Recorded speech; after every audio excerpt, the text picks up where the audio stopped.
जय हिंद साथियों। आज हम लोग पर्यावरण की स्पेशल सीरीज में सबसे पहले हम क्या करेंगे, तथ्यों को पढ़ेंगे, नोट्स के आधार पर व्याख्यात्मक पढ़ेंगे। उसके बाद इनसे जुड़े हुए महत्वपूर्ण प्रश्न बैंक को हल करेंगे, जहां से आपकी परीक्षा में सीधे प्रश्न पूछे जाते हैं। अगर आप सरकारी नौकरी के लिए पढ़ रहे हैं तो इस वीडियो के अंत तक कॉपी कलम लेकर बने रहेगा, क्योंकि ये वीडियो थोड़ा सा बड़ा होगा। बड़ा होने का कारण ये है कि सीरीज होगी, पहले उसके तथ्य पढ़ेंगे, उसके महत्वपूर्ण कॉन्सेप्ट पढ़ेंगे, फिर उसके बाद उससे जुड़े हुए जो परीक्षा वाले प्रश्न होते हैं, जो ई लर्निंग विद दुर्गेश पर भरोसा आपका है, तो मैं अपने बचे हुए समय में आपको निःशुल्क सीरीज उपलब्ध करा रहा हूं। तो जी हाँ मेरे प्यारे साथियों, यहाँ पर है जैव विविधता। आज का टॉपिक है बायोडाइवर्सिटी। तो पहला ये टॉपिक आता है कि ये किसे कहते हैं, माने किसी भी प्राकृतिक प्रदेश या बायोम में मिलने वाले जो पौधे होते हैं, जंतुओं की प्रजातियों की जो विविधता होती है, उन्हें क्यों हम क्या कहते हैं, जैव विविधता कहते हैं। जैव विविधता का अगर प्रयोग देखा जाए तो वन्य जीव वैज्ञानिक रेमंड दासमान को प्रोत्साहित एक उनकी पुस्तक थी the different type of country में उन्होंने किया था। लेकिन किसी भी स्थान पर पाया जाने वाला जीव वहाँ के पर्यावरण पारिस्थितिकी तंत्र में आपसी सामंजस्य बनाकर रहता है, जिसे हम जैव विविधता कहते हैं, या जिसे हम जैव विविधता कहा जाता है। विश्व में सबसे ज़्यादा जो जैव विविधता है वो विषुवत रेखा के पास मिलती है। मतलब ये हो गया हमारा 0 डिग्री, ये भूमध्य रेखा हो गया, ये 0 डिग्री हो गया। यहाँ से 10 डिग्री ऊपर और 10 डिग्री नीचे का जो क्षेत्र होता है, ध्यान रहे, इसे हम उष्णकटिबंधीय क्षेत्र कहते हैं, उष्णकटिबंधीय वर्षावन कहते हैं। इसके और ढेर सारे नाम हैं जो आगे हम प्रश्न में देखेंगे। उष्णकटिबंधीय वर्षावन कहते हैं, भूमध्य रेखीय प्रदेश कहते हैं, माने इसी क्षेत्र को कई नामों से जानते हैं। और यहाँ पर दुनिया की, जी हाँ मेरे प्यारे साथियों, दुनिया की सबसे ज़्यादा जैव विविधता बायोडाइवर्सिटी मिलती है। यहाँ से परीक्षा में प्रश्न आपके एकदम आने तय हैं। और ज्यों ज्यों हम इस भूमध्य रेखा से ध्रुव की तरफ बढ़ेंगे, ध्यान दीजिएगा, इधर ध्रुवों की तरफ बढ़ेंगे, जैव विविधता क्या होगी, लगातार कम होती जाएगी, जैव विविधता में ह्रास होता जाएगा। माने ज्यों ज्यों हम आगे बढ़ेंगे जैव विविधता कम होती जाएगी। अगर एक बात स्पष्ट है कि भूमध्य रेखा पर सर्वाधिक जैव विविधता होती है, ध्रुवों पर कम। लेकिन इसका विपरीत भी सदैव सत्य होता है। जैसे अगर हम ध्रुव से भूमध्य रेखा की तरफ बढ़ रहे हैं तो जैव विविधता क्या होगी, बढ़ती जाएगी। और सर्वाधिक जैव विविधता आपके कहाँ पर मिलेगी, यह आपके इन क्षेत्रों में, भूमध्य रेखीय क्षेत्रों में मिलेगा। मतलब यह एक रट लीजिएगा, एक प्रश्न आपके परीक्षा में यहाँ से फिक्स है। यहाँ पे एडमिक प्रजातियों में जो विशेष जीव के आधार पर भारत का विश्व में 11वां स्थान है। देखिए ये डाटा प्राय आगे पीछे होते रहते हैं, हो सकता है जिस जो डाटा 11वां है, कभी 10वां, कभी 12वां, कभी 15वां। तो ये डेटा जो है आप जरूर याद रखिएगा, ठीक है, क्योंकि आगे पीछे होते रहते हैं। तो दुनिया में भारत का स्थान 11वां। मेरा सवाल आपसे है कि दुनिया में जैव विविधता सबसे ज़्यादा किस देश में है? सभी साथी कमेंट सेक्शन में जवाब देंगे, चाहे इस वीडियो को फेसबुक पे देख रहे हैं, चाहे इसे यूट्यूब पर देख रहे हैं, चाहे e learning with Durgesh app पर देख रहे हैं। ये देशहित में आपके लिए है। आइए यहाँ पे और आगे देखते हैं। जैव विविधता अधिनियम 2002। वैसे अगर जैव विविधता अधिनियम की बात करें तो जैव विविधता अधिनियम 2002 में आता है। राष्ट्रीय जैव विविधता प्राधिकरण कहाँ पर है? ये 2003 में चेन्नई में। मतलब ये प्रश्न आपकी परीक्षा में आता है, रट लीजिए। ये पूछा जाता है कि राष्ट्रीय जैव विविधता जो प्राधिकरण है वो कहाँ पर है? चेन्नई में है। इसकी स्थापना कब की गई थी? तो एकदम राइट आंसर है 2003 में। मेरा सवाल आपसे है कि जैव विविधता दिवस कब मनाया जाता है? मैंने पूछा कि जैव विविधता में दुनिया में कौन सा देश सर्वोपरि है और भारत में कौन सा है। दोनों के अलग अलग जवाब हैं। कमेंट बॉक्स में जाइएगा, कमेंट करके बताइएगा। अभी तक सही जवाब किसी के नहीं आए हैं। अब हम आगे चलते हैं। आगे हमने देखा कि जो जैव विविधता होती है ये किसने आधार पर होती है? 3 आधार पर होती है। पहला जीन के आधार पर, दूसरा प्रजाति के आधार पर, तीसरा पारिस्थितिकी के आधार पर। माने जैव विविधता को हम 3 तरह से क्लासीफाई, मतलब ये शॉर्ट नोट्स है जो आप ई लर्निंग विद दुर्गेश से प्राप्त कर सकते हैं घर बैठे। जी हाँ, देखिए अगर हम जीनी के बारे में बात करें, माने यहाँ पे जीन है, प्रजाति है, उसके बाद पारिस्थितिकी तंत्र है। ये 3 प्रकार के हैं, ठीक है। आइए तीनों के बारे में हम एक एक करके बात करते हैं। पहला जीन में क्या होता है, माने इसे हम एक और नाम से जानते हैं, आनुवांशिक विविधता। किस नाम से जानते हैं? आनुवांशिक विविधता के नाम से भी हम जानते हैं। किससे? इसे एक नाम से और जानते हैं, आनुवंशिक। माने आनुवंशिक जैव विविधता के नाम से जानते हैं या विविधता के नाम से जानते हैं। माने आनुवांशिक जो विविधता केंद्र की जीनों जो क्रोमोसोम है इनमें विभिन्नों द्रव्य जीनों के कारण उत्पन्न होती है। मतलब अनुवांशिक विविधता को एक जीव या वनस्पति के जीन के स्तर पर विभिन्नता और अंतर के रूप में देखा जाता है। माने एक जाति या इसकी एक समिष्टि में कुल अनुवांशिक विविधता जीन कुल भी कहलाती है। अनुवांशिक विविधता कम होने की दशा में जातियों में अधिक समानता पाई जाती है।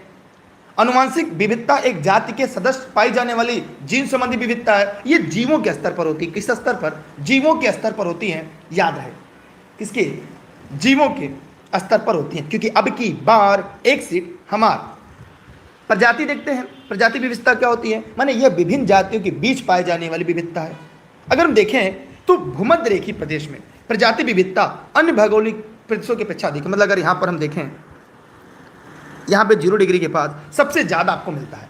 कैसे? जैसे यहाँ पे ढेर सारे घास पाए जाते हैं, वन पाए जाते हैं। उसमें अगर मैं टिड्डा की बात करूँ, छोटा टिड्डा, बड़ा टिड्डा, हरा टिड्डा, पीला टिड्डा, नीला टिड्डा, छोटी टांग वाला टिड्डा, बड़ी टांग वाला टिड्डा, छोटी मूंछ वाला टिड्डा, बड़ी मूंछ वाला टिड्डा, छोटी टांग वाला टिड्डा, बड़ी टांग वाला टिड्डा। माने टिड्डों में भी प्रजाति। माने यहाँ पे पारिस्थितिकी तंत्र पे अगर स्तर पर देखा जाए, पारिस्थितिकी स्तर पर देखा जाए तो यहाँ पर हम ढेर सारे, मतलब भूमध्य रेखा के पास प्रजाति विविधता अन्य जगहों की अपेक्षा सर्वाधिक देखने को मिलती है। यार वीडियो को शेयर कर दीजिए, पैसा नहीं कटेगा। जितने भी साथी देख रहे हैं, पैसा नहीं कट रहा है, चाहे इसे लाइव देख रहे हैं चाहे इसे बाद में देख रहे हैं। यहाँ पे ध्यान देने वाला है कि चीज़ों कि समुदाय में प्रजाति की संख्या क्षेत्र या स्थान के क्षेत्रफल के सापेक्ष ये बढ़ती है। अगर भारत की बात करें तो भारत का जो मानसूनी प्रदेश है वहाँ पे प्रजाति जैव विविधता ज़्यादा देखने को मिलती है। ठीक है, जहाँ पे बर्फ गिरते हैं वहाँ पे कम, माने गर्म, मतलब जहाँ पे वर्षा की मात्रा ज़्यादा वहाँ पे ज़्यादा। आइए अब आते हैं पारिस्थितिकी विविधता की बात करते हैं। ये पारिस्थितिकी स्तर पर होती है। अब पारिस्थितिकी विविधता क्या होती है? इसे हम देखें तो सामुदायिक विविधता भी कहते हैं। क्या कहते हैं? सामुदायिक, इसका एक नाम और भी है। इसे हम सामुदायिक या परितंत्र विविधता भी कहते हैं। क्या कहते हैं इसे? परितंत्र विविधता के नाम से भी जानते हैं। माने विश्व में विभिन्न प्रकार के आवास पाए जाते हैं। जैसे घास का मैदान हुआ, झील हुआ, तालाब का परितंत्र हुआ, पर्वतीय तंत्र हुआ, मरुस्थलीय क्षेत्र हुआ। तो ये पारिस्थितिकी तंत्र ये महाद्वीप स्तर पर मिलते हैं। किस स्तर पर? महाद्वीपीय स्तर पर। ठीक है, अब याद रहे। अब यहाँ पर और चीज़ अगर हमारे लिए पढ़ने लायक है तो जो सामुदायिक जैव विविधता ज़्यादा उत्पादक और परितंत्र का निर्माण करती है। विभिन्न जो विविधता, सामुदायिक विविधता, ये परितंत्र विविधता, जैसे जब एक समुदाय के जीव जंतु वनस्पति एक दूसरे के समुदाय के जीव जंतु वनस्पति के मध्य पाई जाने वाली विविधता जो होती है ये सामुदायिक विविधता या परितंत्र विविधता कहलाती है। चलते हैं, यहाँ तक मैं उम्मीद करता हूँ आप लोग को सबको समझ में आ गया होगा। अब आते हैं जीवों का संरक्षण। जीवों का संरक्षण कैसे करते हैं? आइए इस बात पर देखिए, अभी मैं सीरीज पढ़ा रहा हूँ, इसके बाद इससे जुड़े हुए प्रश्न को भी हल कराऊंगा। ठीक है, हाँ आप लोग हल करिएगा और प्ले स्टोर से ई-लर्निंग विद दुर्गेश का ऐप भी डाउनलोड करके रखिएगा, वहाँ आपको आराम से हमेशा मिल जाएगा। जीव का संरक्षण एक स्वस्थानीय होता है जिसे हम इन सीटू कहते हैं, परस्थानीय होता है जिसे एक्स सीटू कहते हैं। माने यह जो टॉपिक है इसके बारे में जरूर जानना चाहिए, परीक्षा में सवाल आते हैं। अब स्वस्थानीय में क्या होता है आइए देखते हैं, इसको स्क्रीनशॉट कर लीजिएगा। यहाँ पे देखिएगा जीव का संरक्षण क्या होता है? स्वस्थानीय माने जीवों को अपने आवास पर ही सुरक्षित रखना, इस स्वस्थानीय के अंतर्गत आते हैं। इनमें राष्ट्रीय उद्यान, अभ्यारण्य, जैव विविधता क्षेत्र, जंगल, माने उनका जो स्थान है उसी स्थान पर उन्हें सुरक्षित रखने को यही कहलाता। क्लियर? या किसी के मन में कोई सवाल है या किसी के मन में कोई प्रश्न है तो जल्दी से पूछ सकता है, क्योंकि मैंने आपको पहले बताया जो रेस के घोड़े होते हैं ये हमेशा रेस में अच्छे लगते हैं, खेत में नहीं। और आप सब तो पहले से रेस के घोड़े हैं।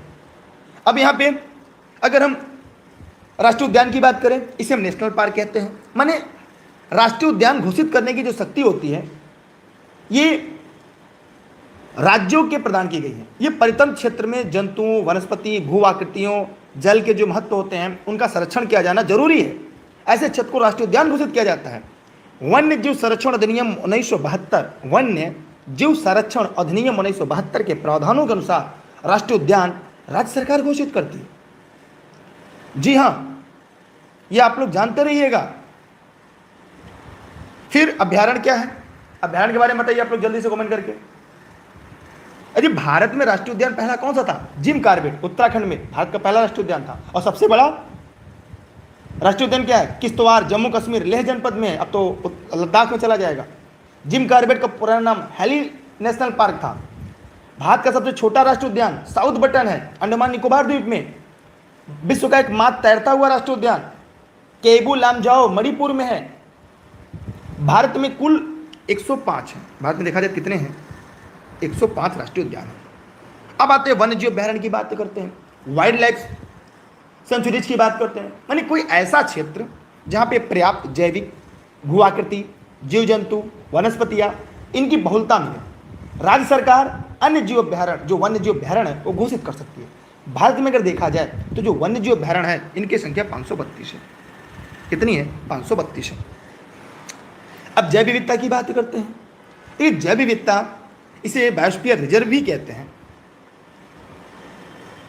मतलब 1971 में मानव एवं आरक्षित जैवमंडल कार्यक्रम यूनेस्को द्वारा प्रारंभ किया गया। यह अंतर सरकारी वैज्ञानिक प्रोग्राम था। जैवमंडल जो रिजर्व है, इस प्रथम जैवमंडल रिजर्व 1979 में स्थापित किया गया और वर्तमान में अगर देखा जाए तो 669 बायोस्फीयर रिजर्व हैं जो 120 देशों में स्थापित किए जा चुके हैं। भारत में कितने हैं? कमेंट करके जवाब दीजिएगा। इसमें क्या होता है? संरक्षण होता है, विकास होता है, लॉजिस्टिक होता है। तो ये चीज़ें आप लोग को हमेशा याद रखनी होंगी, इन चीज़ों को हमेशा जानते रहना होगा। एक होता है अगला परस्थाने, एक्सी2। एक्सी2 का होता है, जरा कमेंट सेक्शन में कमेंट करके बताइए जो लोग वीडियो को लाइव देख रहे हैं। माने कृत्रिम तरीके से बचाने की कोशिश, ये काफ़ी इंपॉर्टेंट है। यहाँ पे देखिए क्षेत्र जंगल क्या है, जैसे जहाँ जो क्षेत्र जंगल है वहाँ पे भी सुरक्षित रह सकते हैं जानवर। अब यहाँ पे हमने देखा इसमें क्या होती है? वनस्पति उद्यान, चिड़ियाघर, माने अलग से कहीं कृत्रिम जगह ले जाके बचाने को हम परस्थाने के नाम से जानते हैं। नर्सरी, हर्बेरियम, बीज बैंक, अंडे बैंक, टिश्यू कल्चर, क्लोनिंग। तो ये स्क्रीनशॉट रख लीजिएगा, परीक्षा में प्रश्न आता है निम्नलिखित में से कौन सा एक्सी2 है, निम्नलिखित में से कौन सा इन-सीटू है, निम्नलिखित में कौन स्वस्थाने है, निम्नलिखित में से कौन परस्थाने है, कौन सा नहीं है। ऐसे प्रश्न आपके परीक्षा में प्रायः पूछे जाते हैं। ठीक है, ये बहुत ट्रेंडिंग टॉपिक है। जी हाँ, ये ट्रेंडिंग टॉपिक है मेरे प्यारे साथियों। चाहे तो इसकी स्क्रीनशॉट अपने पास रख लें, आपकी मर्जी। अब यहां पे देखेंगे दिसंबर 2000 में संयुक्त राष्ट्र की महासभा ने 22 मई को अंतर्राष्ट्रीय जैव विविधता दिवस घोषित किया। माने प्रत्येक वर्ष 22 मई को जैव विविधता दिवस के रूप में मनाया जाता है। ऊपर मैंने पूछा, जी हाँ, जैव विविधता दिवस 2 होता है, एक राष्ट्रीय जैव विविधता दिवस भी होता है। राष्ट्रीय जैव विविधता, लिखना चाहे लिख लीजिएगा, आपके ऊपर है, क्योंकि यह काफ़ी महत्वपूर्ण सवाल है। दिवस ये कब मनाया जाता है? कमेंट करके जवाब दीजिएगा। ये अंतर्राष्ट्रीय जैव विविधता दिवस 22 मई को मनाया जाता है। और 22 मार्च को क्या मनाया जाता है? 22 अप्रैल को क्या मनाया जाता है? ये भी आपके परीक्षा में सवाल आते हैं। ये ऐसे 3 टॉपिक हैं मेरे प्यारे साथियों जो आपके 1 नंबर तो फिक्स आते हैं। ये तीनों को आपको याद रखना है, तीनों किसके बारे में बात करनी है। ठीक, स्क्रीनशॉट कर लिया आप लोगों ने, वीडियो को शेयर कर लिया। जितने लोगों ने वीडियो को शेयर किया उनको थैंक यू। राष्ट्रीय जैव विविधता कब मनाते हैं? जवाब दीजिएगा। ये 23 मई नहीं है, ये 22 मई तो अंतर्राष्ट्रीय वाला है, नहीं अंतर्राष्ट्रीय है। चलिए अब आते हैं जैव विविधता की मापन की बात करते हैं। कैसे इसको मापा जाता है?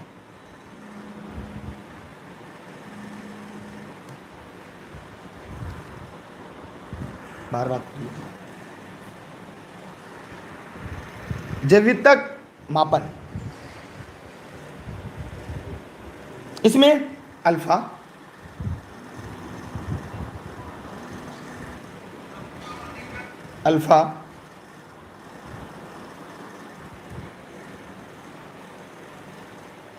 ठीक है, बीटा, गामा,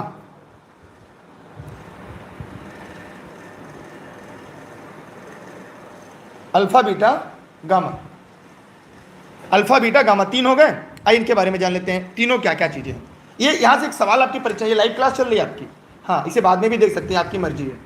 तो यहां पर हमने ये देखा कि ये कितना ट्रेंडिंग है, कितना बेहतर पूछा जाता है, इनके बारे में बताएं।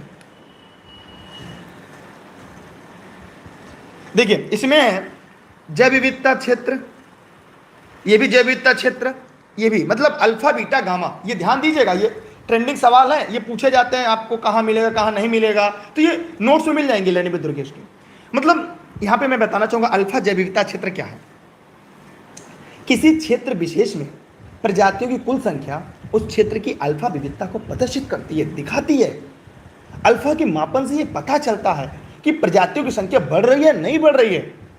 अल्फा मापन से ही किसी पारिस्थितिकी तंत्र के अंदर एक समुदाय की कुल प्रजातियों की संख्या, प्रजातियों की आनुवंशिकी के आधार पर उनमें पाई जाने वाली जो समरूपता होती है उनका आकलन किया जाता है। मतलब कहा जाए कि जीवों की संख्या का मापन किया जाता है एक लाइन में, शॉर्ट में अगर हम कहें तब। जिनको वीडियो साफ नहीं दिख रहा है, 3 डॉट बिंदु पर क्लिक कर कर वीडियो की क्वालिटी बढ़ा ले, पूरी एचडी दिखेगी आपको। मतलब यहां पर जीवों की संख्या का मापन, मतलब आवास, एक लाइन इसको आवास। दूसरा जैव विविधता की बीटा, बीटा में क्या है, बीटा डायवर्सिटी क्या है, माने बीटा विविधता किसी क्षेत्र विशेष में प्रजातियों की संरचनात्मक विविधता प्रकट करती है। प्रजातियों के पलायन को देखा जाता है, जलवायु के बदलाव के साथ आवास समुदाय की जो पर्यावरणीय दशा का बदलाव देखा जाता है, या उस माप को बताते हैं जिसमें स्पीसीज पर्यावरणीय अंतर के बीच बदलती है। माने कारकों के आधार पर होने वाला परिवर्तन आवास परिवर्तन। आवास परिवर्तन कब होगा, जैसे हम घर छोड़, जैसे कुछ लोग कहते हैं ना, आप ठीक है, यहां पे ध्यान दीजिएगा, याद रहे ध्यान से, जैसे आप लेनिविद दुर्गेश क्यों छोड़कर रहे जाएंगे या कब जाएंगे। अब ये सब कुछ यहाँ पे मिल रहा है आपको, सरकारी नौकरी करने के लिए सभी तथ्य मिल रहे हैं जहां से परीक्षा में सीधे सवाल आते हैं, तो भैया क्यों छोड़कर जाएंगे आप। लेकिन अगर ऐसी स्थिति हो जाए, पता दुर्गेश सर की क्लास नहीं मिल रही है, टेलीग्राम पर क्लास नहीं मिल रही है, लेनिविद दुर्गेश ऐप पे नहीं मिले, फेसबुक पे नहीं मिले, तो जाएंगे। मतलब यहाँ पे जब पर्यावरणीय परिवर्तन होना शुरू होता है, जब जलवायु बदलाव होता है, तब उस समय आवास लोग बदल देते हैं। जैसे कोरोना काल में देखा, जब कोविड आया तो लोग घर की तरफ भागे, गांव की तरफ भागे, शहर की आवाज छोड़कर भागे। तो यही था एक आवास परिवर्तन, एक एग्जाम्पल है बस, ठीक है। एकदम वीडियो एचडी में चल रहा है, बस आप 3 डॉट बिंदु पर क्लिक करिएगा और वीडियो की क्वालिटी बढ़ा लीजिएगा। अगला देखिए जैव विविधता गामा। गामा क्षेत्र क्या है इसके बारे में जान लेते हैं। जीवों का एक भौगोलिक क्षेत्र से दूसरे में गमन। भाई गमन कैसे हुआ, मैंने जब गामा विविधता दर जिस पर एक ही आवासीय प्रकार के अलग अलग स्थानों में भौगोलिक जो विपत्तियां आती जाती हैं, तब वहां पे क्या होगी, भौगोलिक कारकों पर निर्भर करती है। मतलब अगर कोई बेचारा कोरोना काल में मान लीजिए महाराष्ट्र से चला, दिल्ली से चला और जैसे यूपी में आया, मान लीजिए जौनपुर जनपद पहुंच गया, तो पता चले यहाँ पे उस समय भूकंप आने लगा, अब बेचारा यहाँ से भी भाग कर जाएगा। मतलब अब प्रदेश भी बदल गया, पहले तो आवास बदला, भाई चलिए ठीक है, उस जगह क्षेत्र पे जाना शुरू किया, लोग बचने के लिए जाने लगे, लेकिन अब यहाँ पे प्रदेश बदल गया। माने प्रदेश का मतलब ये है कि यहाँ पे प्रादेशिक पर्यावरण से मतलब है, यहाँ प्रदेश का मतलब किसी स्टेट से नहीं है। जैसे एक तरह की, जैसे हिमालय क्षेत्र के लोग पठारी क्षेत्र पर जाने लगे, पठारी क्षेत्र के लोग रेगिस्तानी क्षेत्र पर जाने लगे, वहां के लोग मैदानी क्षेत्र पर जाने लगे। मतलब एक प्रादेशिक विभाजन, उसके बारे में यहाँ पे बात कर रहा है। तो जीवों का एक भौगोलिक क्षेत्र से दूसरे में गमन, प्रादेशिक, ये गामा के अंतर्गत आता है। तो जितने भी साथी देख रहे हैं, ये ध्यान से इस टॉपिक को पढ़ें, 3 लाइन आपको याद करनी है, लेकिन व्याख्या सुने रहेंगे तो परीक्षा में आपको काफी काम आएगा। जी हां, ठीक है, बताइए समझ में आ रहा है आप लोग को। जितने लोगों ने वीडियो को शेयर किया उनको थैंक यू। अब आगे चलते हैं, स्क्रीनशॉट कर लीजिएगा, ये नोट्स लेनिविद दुर्गेश पर उपलब्ध हैं। चलिए अब यहां पे हमें देखना है कुछ जैव विविधता के सम्मेलन। पृथ्वी सम्मेलन 1992 रट लीजिएगा, परीक्षा वाले प्रश्न है। बहमास सम्मेलन 1994, काटाजोना प्रोटोकॉल 1999, कब 1999, नगोया प्रोटोकॉल आईची लक्ष्य 2010, हैदराबाद में जैव विविधता सम्मेलन 2012। ये ऐसे टॉपिक हैं जो आपके परीक्षा में सीधे सीधे पूछ ले जाते हैं, माने जहां सीधे आपके सवाल आ जाते हैं। तो अब काटाजोना प्रोटोकॉल क्या है, ये 1999 में तो आया था, लेकिन 11 सितंबर 2003 को लागू किया गया। कब लागू किया गया, यह है 11 काटाजोना प्रोटोकॉल 11 सितंबर 2003 को लागू किया गया। वर्तमान में 170 देशों में काटाजोना प्रोटोकॉल के पक्षकार हैं, उसमें से 103 ने भी तो हस्ताक्षर भी कर दिए हैं। ठीक है। नगोया क्या है? नगोया प्रोटोकॉल ये 24 अक्टूबर 2010 को आया था। नगोया 24 अक्टूबर 2010 को। नगोया में जंगलों, कोरल रीफ, जैव विविधता की रक्षा के लिए एक संधि हुई थी। मतलब संधि के अनुसार जैव विविधता को बचाने के लिए 17% भू क्षेत्र, 10% समुद्र की सुरक्षा करना है। भारत ने नगोया के संधि को स्वीकार किया। ये परीक्षा वाले प्रश्न है। लेकिन आईची लक्ष्य क्या है इसमें? देखिए आईची लक्ष्य क्या है। ये 2011 से 2020 रखा गया। कब रखा गया आईची लक्ष्य इसका? 2011 से 20 तक आईची लक्ष्य रखा गया नगोया प्रोटोकॉल में ही। समझ में आ रहा आप लोग को? अब जैव विविधता सम्मेलन रखा गया हैदराबाद में। इसे कोप 11 के नाम से भी जानते हैं। इसे क्या कहते हैं? कोप 11। कोप 11 भी कहते हैं।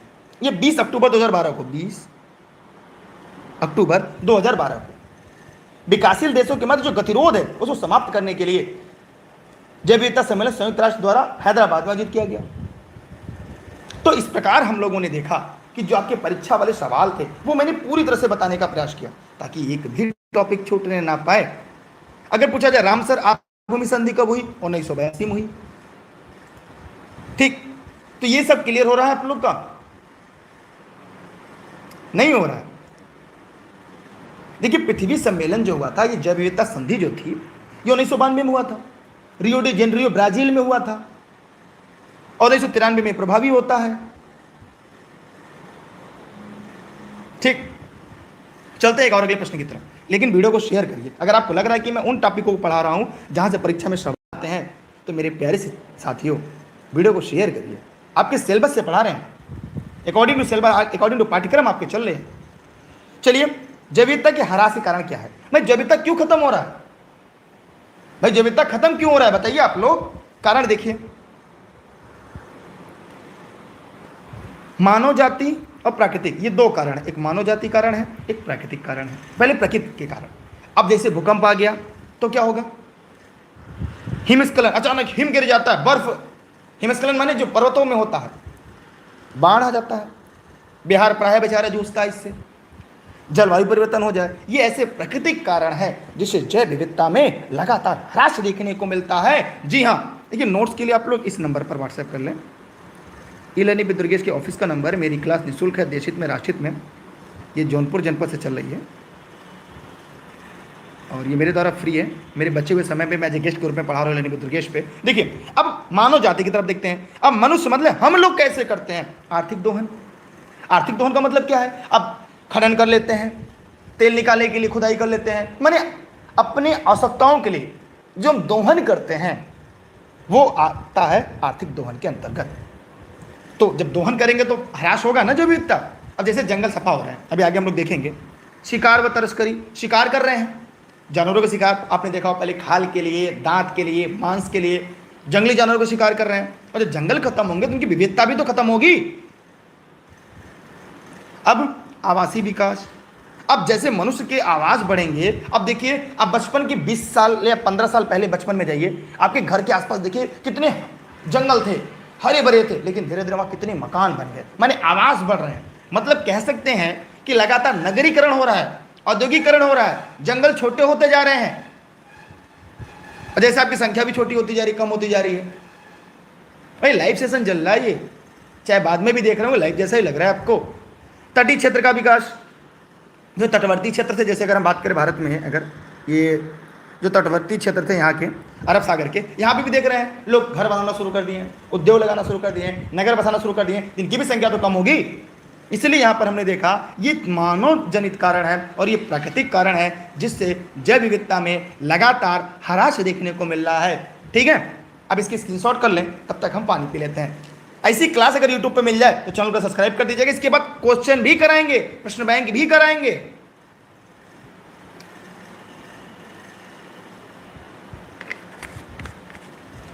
ये तो आधार है, व्याख्या भी जरूरी है मेरी। अब आगे देखते हैं। एक है वन्य जीव संरक्षण। हम लोगों ने पढ़ा राष्ट्रीय पार्क में, इसमें राष्ट्रीय पार्क का मतलब क्या होता है, ध्यान से समझने का प्रयास करिएगा। इसमें मानवीय गतिविधियां नहीं होती, माने कोई व्यक्ति उसमें नहीं जा सकता, कोई भी मानव गतिविधि नहीं होगी। जो जानवर हैं बेचारे, वन है, पादप है, वो स्वतंत्र रूप से वहां पे रहेंगे। अभ्यारण्य में क्या होता है, सीमित मानवीय गतिविधि होती है, मतलब कुछ लोग जा सकते हैं, देख सकते हैं, जो उनकी गतिविधि होगी उसके बारे में समझ सकते हैं, उनमें अध्ययन कर सकते हैं, वैज्ञानिक शोध कर सकते हैं। दूसरी तरफ जैवमंडलागार, इसमें सरकारी नियंत्रण लेकिन बाह्य क्षेत्र में निजी कार्य संभव, माने बाहर क्षेत्र में निजी कार्य भी संभव होते हैं। अब इसे अगर देखा जाए तो 3 क्षेत्रों में बात कर पढ़ते हैं। आइए देखते हैं इन्हें 3 क्षेत्र कौन कौन से हैं और कैसे इनमें हमें पढ़ना है। तो क्या आप लोग को ये चीज़ें पता थी? बताइए, मत शेयर करिए वीडियो का भैया, ठीक है, लेकिन प्रश्न का जवाब दीजिए। मानिए परीक्षा हॉल में बैठे हैं, हाँ, जब भी पढ़ा करिए सोचा करिए कि आप कहाँ हैं, आप परीक्षा हॉल में हैं। बताइए, देखिए इसमें क्रोड से कोर क्या है, इसमें मानव हस्तक्षेप नहीं हो सकता, यानी मानो नहीं। जैसे अगर मान लीजिए यहाँ पे एक ये राष्ट्रीय उद्यान है हमारा, मान लीजिए, और सौरभ सर रिसर्च कर रहे हैं, ठीक है, उसमें मान लीजिए यहाँ पे कोई गधई बेचारी मर गई है, गधई मर गई है और जंगल है और बगल में गधा मर गया है, एक शेर शिकार करता गधा मर गया है और बदबू कर रहा है। तो सौरभ सर ये नहीं चाहेंगे कि इसको निकाल कर बाहर रख दे, वो अपने आवास में रहेगा कि उस गधे के मरने के बाद डिकम्पोज कैसे होता है। शेर टहल रहा है, अगर शेर की पूंछ कहीं फंस गई है तो आपको ध्यान रखना है कि आपको शेर की पूंछ को नहीं छूने, मतलब कोई भी मानव गतिविधि नहीं होगी। जैसे मान लीजिए वहां पे आम का हो जाए पेड़, ढेर सारे आम पके पके हो, खूब महके, आप सोचेंगे यार इसमें से मौत तोड़ ले क्या? जी नहीं, क्योंकि वो अपने जो प्राकृतिक आवास होगा उसके तरह रहेगा, उसमें कोई भी गतिविधि नहीं होगी। नहीं तो मनुष्य का बस चले तो पेड़वा काट के बेच दे, अमवा भी निकाल ले जाए, तो वहां पर किसी भी प्रकार का कोई भी हस्तक्षेप नहीं होगा। फिर बफर क्षेत्र, मतलब इसमें कुछ सीमित गतिविधि होगी, जैसे आम पक गया है तो निकाल लो भाई साहब, तोड़ लो, लकड़ी, पेड़ सूख गए, लकड़ी टहनी गिरी, निकाल लो, सौरभ सर को भेज दो, रिसर्च कर लो। उसमें कोई गदही मर गई, गधा मर गया है, उसे निकाल के बाहर फेंक दो, उसे दफन कर दीजिए ताकि डिकम्पोज हो सके। फिर आता है बाहरी संक्रमणी क्षेत्र, मतलब 3 क्षेत्र होते हैं ना, संक्रमणी क्षेत्र तीसरा है। मैंने अगर हम बात करें तो ये है पहला, ये है दूसरा और ये है आपका तीसरा। मान इसमें क्या होता है, प्रशासन के साथ मानवीय गतिविधियां भी होती हैं, मतलब ऐसे कुछ लोग टूरिज्म भी जा सकते हैं, मतलब पर्यटक भी जा सकते हैं, देख भी सकते हैं लोग, जरूरत पड़ने में प्रशासन के साथ घर मकान भी बाहर बनाए जा सकते हैं दूर पे। तो ये 3 चीजें हैं जो परीक्षा में पूछी जाती हैं। तो आज ये तीनों चीजों के बारे में आप लोग अच्छी तरह से जानते रहे। इसे संक्रमणी क्षेत्र कहते हैं, क्रोड, बफर, संक्रमणी क्षेत्र, ये तीनों आप लोग याद रखिएगा, तीनों यहां से परीक्षा में सवाल पूछे जाते हैं, ठीक है। किसी को, जितने लोगों को पता और अच्छी बात है, नहीं पता तो कोई बात नहीं। आगे चलते हैं और आगे आपके सिलेबस के आधार पर हम पढ़ा रहे हैं। चलिए अब हम आते हैं प्रश्न बैंक की तरफ। अब हम लोग बढ़ते हैं प्रश्न बैंक की तरफ। अब हम लोगों ने थियरी पढ़ लिया, अब हम प्रश्न बैंक के आधार पे, इसके सहारे अब हम क्या करेंगे, इसकी थियरी को कंप्लीट कराने का प्रयास करेंगे। अब जितने भी साथी इस वीडियो को देख रहे हैं, वो मेरा निवेदन है कि जल्दी जल्दी इस वीडियो को अपने साथी मित्रों तक शेयर कर दें। पैसा नहीं लगेगा यार, इतनी मेहनत से चीज़ों को पढ़ाया जा रहा है तो लोगों तक पहुँचाइए आप। ये आपकी भी तो जिम्मेदारी उतनी जितनी की मेरी है। देखिए WWF का मतलब क्या है, WWF का फुल फॉर्म क्या है, कमेंट करके बताइएगा। जितने लोग इस वीडियो को देख रहे हैं सभी साथी जवाब जरूर देंगे। ये सारे ऐसे प्रश्न हैं जो परीक्षा में पूछे जाते हैं, माने परीक्षा वाले प्रश्न हैं। जी हाँ, वर्ल्ड वाइल्ड लाइफ फंड, कहीं कहीं मिलता है world wild life fund for nature, कहीं इसमें फंड फॉर नेचर शब्द भी जुड़ जाता है। लेकिन यहां पर विकल्प के आधार पर अगर आपको देखा जाए, इस प्रश्न का जो सही उत्तर होगा वह सी होगा, माने सी वालों का जवाब पूरी तरह से सही है, ठीक। इसका प्रतीक चिन्ह क्या है, परीक्षा में पूछा जा चुका, तो मैं आपसे भी पूछूंगा, इसका प्रतीक चिन्ह क्या है। जी हाँ, सौरभ सर ने एकदम सही बताया, ज्वाइंट पांडा, ज्वाइंट पांडा है इसका प्रतीक चिन्ह।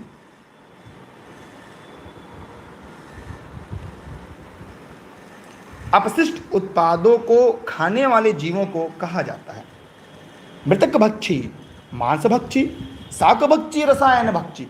भैया जो मरे अपशिष्ट पदार्थ होते हैं उनको खाने वाले जीवों को क्या कहते हैं, बताइए सभी लोग फटाफट कमेंट करके।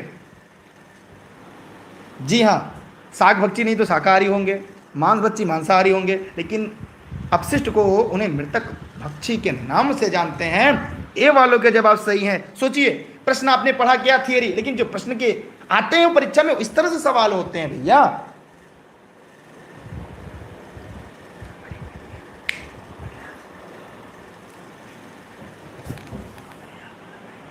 ठीक है, चलिए अगला है आपके सामने, वन्य जीवन रक्षा के क्षेत्र में उल्लेखनीय योगदान के लिए भारत सरकार द्वारा स्थापित कौन सा पुरस्कार है? सभी लोग फटाफट कमेंट करें। देखिए, डेली क्लास के लिए आप ये इसकी पीडीएफ के लिए आप लोग टेलीग्राम जरूर ज्वाइन कर लेंगे। टेलीग्राम कैसे ज्वाइन करेंगे? दुर्गेश सर सर्च करेंगे, स्पेस मत दीजिएगा। जैसे दुर्गेश सर सर्च करेंगे ई लर्निंग विद दुर्गेश आएगा, उसे ज्वाइन कर लीजिएगा। Facebook page, Instagram, Twitter, YouTube, e learning with Durgesh sir. अब मेरी भी आईडी है, क्योंकि मैं तो यहाँ निःशुल्क पढ़ा रहा हूँ भैया गेस्ट के रूप में। फेसबुक पे है तो दुर्गेश अशोक जायसवाल, इंस्टाग्राम पे दुर्गेश जायसवाल सर। देखिए यहाँ पर गार्गी पुरस्कार, इंदिरा गांधी पर्यावरण पुरस्कार, अमृता देवी बिश्नोई पुरस्कार, प्रियदर्शनी पुरस्कार। क्या होगा? जी हाँ, अमृता देवी बिश्नोई पुरस्कार। बिश्नोई सभा समाज जो है, इसका संबंध भारत के किन राज्यों से है? कमेंट सेक्शन में जवाब जरूर दीजिएगा।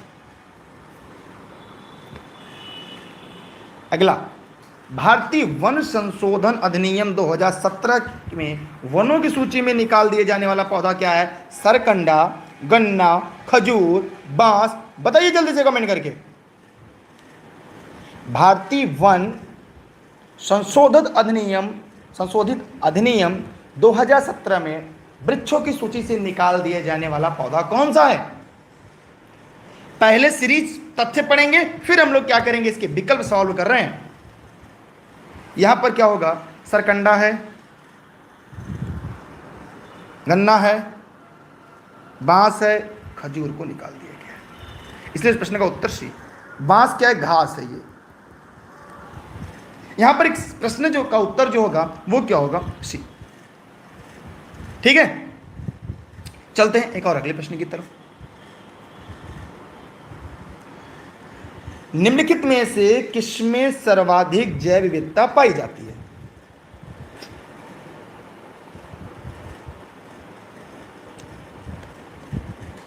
बताइए। देखिए, सर्वाधिक जैव विविधता पाई जाती है। देखिए, मैंने बनाया था, इससे बहुत सारे प्रश्न आते घुमा घुमा कर। 0 डिग्री जो है, इससे 10 डिग्री उत्तर और 10 डिग्री दक्षिण का जो क्षेत्र होता है, इसे हम उष्णकटिबंधी सदाबहार कहते हैं, वर्षावन कहते हैं, वनवायुम कहते हैं, उष्णकटिबंधीय क्षेत्र कहते हैं। मतलब इस प्रश्न का जो सही विकल्प है आपका वो बी है। और हमने कई बार बताया कि ज्यों ज्यों भूमध्य रेखा से ध्रुवों की तरफ बढ़ते हैं, जैव विविधता कम होती जाती है। मतलब सर्वाधिक जैव विविधता इन्हीं क्षेत्रों में मिलती है। 10 डिग्री नॉर्थ, 10 डिग्री साउथ। बस याद रखिएगा, रट लीजिएगा सभी लोग। सिलेक्शन वाले प्रश्न है और सिलेक्शन वाले टॉपिक हम लोगों ने आज पढ़ा है। अगला सवाल, जैव विविधता को परिभाषित किया जाता है कैसे? अब शुरुआत में मैंने पढ़ाया था, थियरी पढ़ाते समय, या लेनी भी दुर्गेश, अगर आपने नोट्स लिए होंगे तो आपको पता होगा कैसे। किसी पर्यावरण में विभिन्न प्रजातियों की, किसी पर्यावरण में रोजाना और मौसमी परिवर्तन से एक प्रजाति की दूसरी प्रजाति से जो भिन्नता होती है, भौतिक घटकों का किसी पर्यावरण में प्रभाव, मैंने 3 तरह से डिफाइन किया था, शायद आपको याद होंगे। देखिए, मैंने किसी भी पर्यावरण में विभिन्न प्रजातियों की श्रेणी से, मैंने प्रश्न के हिसाब से अगर इसका उत्तर देखें तो ए होगा। मतलब जितने साथी मित्रों ने इस प्रश्न का उत्तर ए दिया है उन सबके जवाब सही हैं, राइट आंसर है। ठीक है, आगे चलते हैं। वीडियो को शेयर जरूर करिएगा, मुझे बार बार कहना पड़ रहा है।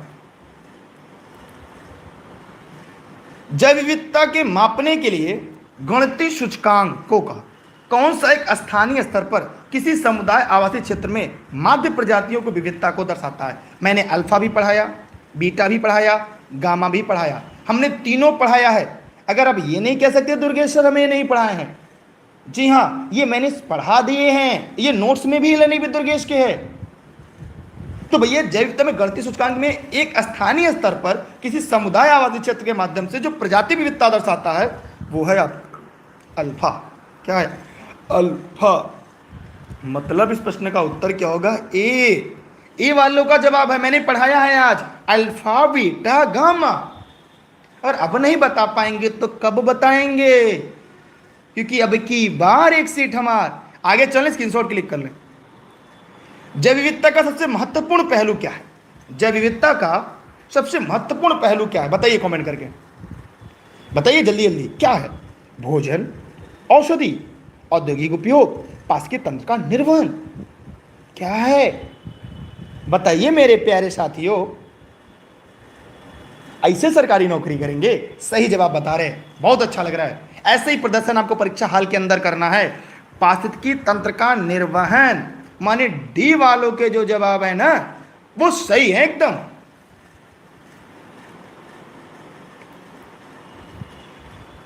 अगला, निम्नलिखित में कौन सा कारक जैव विविधता ह्रास के लिए सर्वाधिक महत्वपूर्ण है? अब ये बताइए जैव विविधता ह्रास के लिए क्या क्या जिम्मेदार है? अब सीधी सी बात है, मैंने पढ़ाया आज की क्लास में, और अगर आप फिर भी ना बता पाए, मैंने शॉर्ट नोट्स पहले पढ़ा दिया ताकि आप लोगों ने, जिन लोगों ने नोट्स लिए होंगे उनको ये तुरंत आने लगे, सवाल के उत्तर पता होते चले। अनुवांशिक आत्मसात्करण, परिभक्षियों का नियंत्रण, प्राकृतिक वास का विनाश, कीट नियंत्रण। बताइए इसमें से क्या ऐसा करेंगे हमारा पर्यावरण को खतरा होगा, हमारी जैव विविधता खत्म होती जाएगी? आप ऐसे क्या काम होगा? जब हम प्राकृतिक का वास का विनाश करना शुरू कर देंगे, चाहे मानवीय गतिविधि जैसे उसमें है वृक्षों का कटाव, आवास बनाना, उसके अलावा क्या क्या कारण थे, ये होगा प्राकृतिक वास का विनाश करेंगे तो धीरे धीरे क्या होगा? आखिर ये बताइए, आजकल हम लोगों ने बचपन में याद होगा कि अगर रोटी आप रख देते तो कौवा हाथ से रोटी लेकर भाग जाते थे। अगर कटोरी में छोटी सी जो आती है उसमें अगर तेल रखा जाए कौवा लेके भाग जाते थे। लेकिन आज सोचिए, कभी कभी कौवा देखे कितना दिन हो जाता है। क्या आज आपने सुबह से लेकर शाम तक कौवा देखा है? कल आपने सुबह से लेकर शाम तक में कौवा देखा था? ऐसा क्यों हो रहा है? कमेंट बॉक्स में जवाब दीजिएगा। अच्छा, एक पिछले वीडियो में, अच्छा हो सकता है कहीं एक आध क्वेश्चन अगर गलत हो गया हो, मुझे नहीं पता, हो सकता है कभी कभी हो जाए भैया। आज की टॉपिक जैव विविधता है। निम्नलिखित में किसने सर्वप्रथम बायोडायवर्सिटी शब्द का प्रयोग किया था? एकदम यूनिक प्रश्न है। अब इसका जवाब सभी को देना है। जितने लोग इस वीडियो को लाइव देख रहे हैं, जवाब सबको देना है। सभी लोग फटाफट बताइए, सभी लोग फटाफट कमेंट करके बताएं। देखिए, वाल्टर सी रोजन कब दिया था उन्होंने? 1985। लेकिन ये सीजे जो बैरो थे, उन्होंने कहा था किसी भी निश्चित क्षेत्र की प्रत्येक प्रजाति में जननिक विषमता के साथ विभिन्न प्रजातियों की विविधता को जैव विविधता कहते हैं। इनकी परिभाषा थी। ठीक है, चलिए और आगे चलते हैं एक और अगले प्रश्न की तरफ। स्क्रीनशॉट चाहे तो कर लें। अच्छा, सबसे पहले किसने बायोडायवर्सिटी शब्द के? वाल्टर जी रोसन। अगला है आपके सामने संयुक्त राष्ट्र संघ। संयुक्त राष्ट्र संघ ने निम्न में से किसे 2011 से 2020 के लिए दशक निर्दिष्ट किया है? प्राकृतिक आपदा दशक, जैव विविधता दशक, जलवायु परिवर्तन दशक, पर्यावरण दशक। बताइए जल्दी से कमेंट करके, सभी लोग फटाफट कमेंट करें जितने लोग वीडियो को देख रहे हैं। देखिए, एक एक टॉपिक नोट्स के साथ हम लोग पढ़ते चलेंगे ताकि सिलेक्शन आपके घर तक चल कर आए। लेकिन आपको मेहनत तो करनी पड़ेगी ना। नोट्स हम दे सकते हैं, क्लास हम दे सकते हैं, पढ़ना तो आपको ही नहीं पड़ेगा। ऐसा तो है नहीं कि हम घुट्टी बना के आपको पिला देंगे। तो यहां पर होगा जैव विविधता दशक। रट लीजिएगा, बहुत ही यूनिक प्रश्न है, परीक्षा में बहुत बार पूछा जाता है। एकदम सही जवाब दिया है आप लोगों ने, बस ऐसे ही साथ बनाए रखिएगा। अब मेरा सवाल है, जलवायु परिवर्तन दशक कब से कब है? कमेंट करके जवाब दीजिएगा। भारत का प्रथम national centre for marine biodiversity NCMB किस शहर में है? भावनगर, जामनगर, मुंबई, पुदुचेरी। बताइए जल्दी से।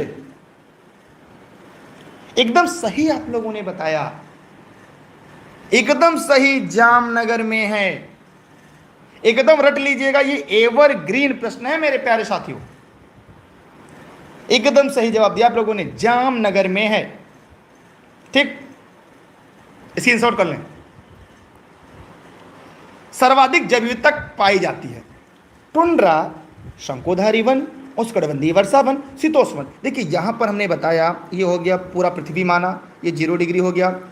बहुत बार बताया 10 डिग्री उत्तर, 10 डिग्री नीचे। यहाँ प्रतिदिन 2 बजे से लेकर 4 बजे दोपहर तक प्रतिदिन खूब वर्षा होती है, सर्वाधिक सूर्य तप मिलता है, इसलिए यहाँ पे घने वन पाए जाते हैं, बड़े बड़े, दुनिया के सबसे बड़े वन पाए जाते हैं। किसके लिए? धूप के लिए। एक दूसरे से प्रतिस्पर्धा करते हैं, ऊपर की तरफ जाते हैं। जैसे आप सरकारी नौकरी करने के लिए प्रतिस्पर्धा कर रहे हैं, एक दूसरे से ऊपर जाने के लिए। इसे कई नामों से जानते हैं। इसे उष्णकटिबंधीय सदाबहार वर्षा वन बायोम कहते हैं, उष्णकटिबंधीय वर्षा वन कहते हैं, विषुवत-रेखीय वन कहते हैं, अलग अलग नामों से जानते हैं, लेकिन उत्तर मिलाकर इसका सी है। ठीक, आगे चलें। हाँ, आप लोगों ने वीडियो को शेयर किया है? अगर शेयर किया है तो थैंक यू। जी हाँ, थैंक यू। आप लोग बस साथ देते रहिए बस। सिलेक्शन दिलाने मेरी गारंटी है, क्योंकि मेहनत तो आपको करना है ना। निम्नलिखित में से किसमें सर्वाधिक जैव विविधता पाई जाती है? देखिए अनूप जी ने भी कहा है, उनका नाम ही ले लेते हैं। नहीं, किसने कहा है? अच्छा, अनूप जी नहीं, एनाकोंडा। तो जैसे अमेजन का जंगल इसका उदाहरण है, वहाँ पे एनाकोंडा बड़का कीड़ा मिलता है, मतलब सांप है एनाकोंडा। ठीक है, सिनकोना वृक्ष की छाल कुनैन मिलती है, रबड़ मिलता है, तो ये सब वहाँ पे पाए जाते हैं, वृक्ष हैं। वो आपको आगे टॉपिक में पढ़ा दिया जाएगा। किसमें सर्वाधिक जैव विविधता पाई जाती? सेम यही उत्तर है, उष्णकटिबंधीय वर्षा वन बायोम। केवल नाम चेंज हो रहे हैं बस। मैं चाह रहा हूं कि प्रश्न अगर परीक्षा में आए तो गलती ना करें आप, बस चाहे कुछ भी हो जाए। अगला, प्राणियों और पादपों की जातियों में अधिकतम विविधता मिलती है शीतोष्ण पर्णपाती वनों में, उष्णकटिबंधीय के आर्द्र वनों में, अत्यधिक प्रदूषित नदियों में, मरुस्थलों और सवाना मैदानों में। बताइए कहां मिलती हैं? सभी लोग बताइए भैया। ये जौनपुर के सिराज हिंद से क्लास लाइव चल रही है। जी हाँ, यार रेस के घोड़े रेस में अच्छे लगते, खेत में नहीं। प्राणियों पादपों के जातियों में अधिकतम विविधता कहां मिलती है? बताइए जल्दी से। उष्णकटिबंधीय आर्द्र वनों में। उष्णकटिबंधीय आर्द्र वनों में लिख लीजिएगा बी। एकदम रट ला, मतलब देखिए अगर ऐसे ही रट जाएगा तो परीक्षा में एक भी गलती नहीं होगा आपसे। आगे, निम्नलिखित पारिस्थितिकी तंत्रों में किसमें प्रजाति विविधता सापेक्षता काफी अधिक होती है? गहरे समुद्र में, उष्णकटिबंधीय वर्षा वन, कोरल रीफ है। ये इसको टाइपिंग एरर है, ये रीफ है। इसे मूंगा कहते हैं। और क्या कहते हैं इसे? मूंगा के अलावा इसे मूंगा कहते हैं, प्रवाल कहते हैं। देखिए इसका उत्तर क्या होगा?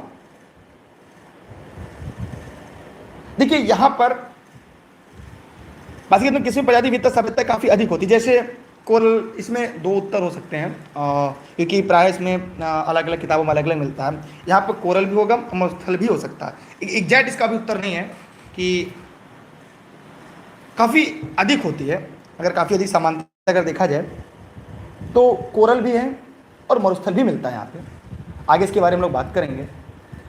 हाँ, कभी कभी यहाँ पे गलती हो जाती है। उष्णकटिबंधीय वर्षा वन से बताएंगे इसमें क्या क्या कारण है, जैसे इसमें होना चाहिए था क्या नहीं, मतलब इसमें होता काफ़ी अधिक नहीं होती, इसे पूछना चाहिए तो नहीं होती है, तब ये होता आपका ए। लेकिन यहाँ पे प्रश्न टाइप करने में थोड़ा सा इरर है, इसलिए मानते हैं ये प्रश्न ही पूरा इरर है। इस प्रश्न को इरर मान लेते हैं, क्योंकि यहाँ टाइप करते समय थोड़ी सी गलती हो गई। यहाँ पे ये होना चाहिए कहाँ पे समानता नहीं होती है, ठीक है, कम होती है, तब इस तरह सवाल होते हैं। इसको हम लोग गलत मान के चलते हैं। अगला, प्राणियों और पादपों की जातियों में अधिकतम विविधता कहां मिलती है? सेम प्रश्न है।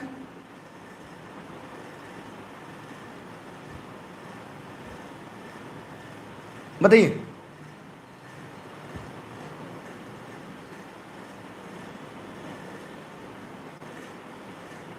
सभी लोग बताइए फटाफट कमेंट करके।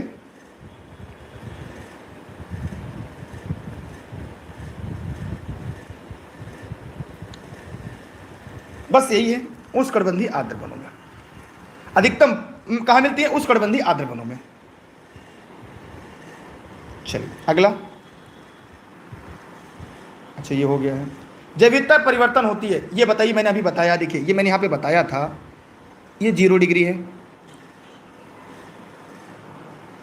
यहां से जब से ज्यादा जैव विविधता यहां पे मिलती है। जो जो भूमध्य रेखा से ध्रुवों की तरफ बढ़ेंगे जैव विविधता में क्या होता है? ह्रास होता है। लेकिन ज्यो ज्यो हम ध्रुव से भूमध्य रेखा की तरफ बढ़ेंगे तो जैव विविधता क्या होगी? बढ़ती जाएगी। एक दूसरे को उल्टे हैं, लेकिन एक दूसरे को समझना होगा कैसे एक दूसरे से विपरीत भी है। मतलब ज्यो ज्यो भूमध्य रेखा से हम ध्रुवों की तरफ बढ़ते हैं, मतलब भूमध्य रेखा ध्रुवों की तरफ, जैव विविधता कम होती जाती है। लेकिन अगर हम ध्रुव से भूमध्य रेखा की तरफ आएंगे, ध्रुवों की तरफ बढ़ती है? नहीं, घटती है। पृथ्वी पर एक समान रहती है? जी नहीं। भूमध्य रेखा की तरफ घटती है। जब भूमध्य रेखा की तरफ आते हैं तो कहां घट रही है? बढ़ रही है ना। इसलिए इसका प्रश्न का उत्तर क्या होगा? ए होगा। ए वालों का जवाब सही है। मतलब ज्यो ज्यो भूमध्य रेखा की तरफ आ रहे हैं, बढ़ रही है ना। देखिए ये भूमध्य रेखा की तरफ बढ़ रहे हैं, क्या हो रही है? बढ़ रही है ना। मतलब ज्यो ज्यो भूमध्य रेखा की तरफ बढ़ेंगे बढ़ती जाएगी और भूमध्य रेखा पे सर्वाधिक हो जाएगी। क्लियर हो गया? सभी लोग बताइए, क्या पढ़ाने में कोई कमी है? अपने व्हाट्सएप के स्टेटस पे जगह दीजिए, व्हाट्सएप ग्रुपों में शेयर करिए, अपने अगर फेसबुक पे देख रहे हैं फेसबुक पे शेयर करिए, अपने फेसबुक स्टेटस पे शेयर करिए, सभी जगह शेयर करिए। अगला, शांत घाटी कहाँ है? Most important. इसे साइलेंट वैली भी कहते हैं। बताइए शांत घाटी कहाँ पे? अगर मैप में देखेंगे तो कहाँ दिखेगा? यहाँ पे केरला में। उत्तराखंड, केरल, अरुणाचल प्रदेश, जम्मू कश्मीर कहाँ पे? शांत घाटी कहाँ पे भैया? बताइए कमेंट करके। केरल में। बी वालों का जवाब सही है, एकदम हलवा प्रश्न है। और भारत में सबसे ज्यादा जैव विविधता भी केरल में ही मिलता है। मसालों का शहर किसे कहते हैं? मसालों का शहर किसे कहते हैं? कमेंट करिए। मसालों की रानी किसे कहते हैं? अगला सवाल, साइलेंट वैली परियोजना निम्नलिखित में से किस राज्य से संबंधित है? प्रश्न वही है, उत्तर वही है, लेकिन थोड़ा सा घुमा दिया है बस। और हम चाहते हैं आपको कितना भी परीक्षा हाल में घुमाए, लेकिन सिलेक्शन में एक भी समझौता नहीं चलेगा। सिलेक्शन लेना है तो लेना है। देखिए साइलेंट वैली परियोजना केरल है यार, केरल।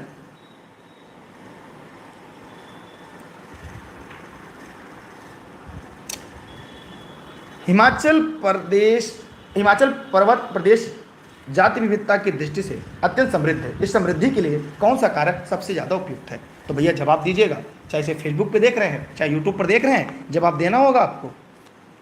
ऐसा नहीं चलेगा कि आप जवाब ना दें और हम पढ़ा दें आपको। जवाब दीजिए, उत्तर दीजिए।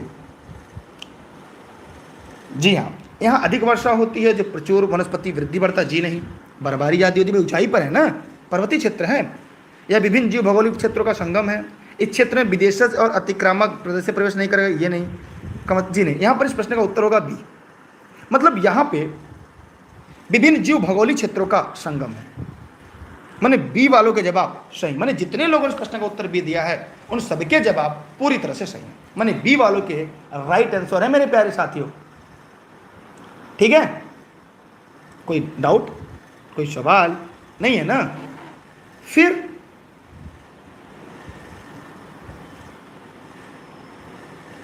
भारत में जैव विविधता ताप स्थल हॉटस्पॉट है। बताइए ये हॉटस्पॉट जोन कहां पे है? ये मोबाइल वाला हॉटस्पॉट नहीं है, ठीक है? ये हॉटस्पॉट मोबाइल वाला नहीं है। बताइए सभी लोग, कमेंट करके जवाब दीजिए। अब नहीं देंगे जवाब, नहीं देंगे तो कैसे चलेगा? बताइए। देखिए यहां पे पश्चिमी हिमालय, पूर्वी घाट, पूर्वी घाट नहीं है, पश्चिमी हिमालय भी नहीं है, पूर्वी हिमालय भी नहीं है, सॉरी पूर्वी हिमालय है। यहाँ शांत घाटी, यहाँ पर होगा आपका पूर्वी हिमालय एवं पश्चिमी घाट।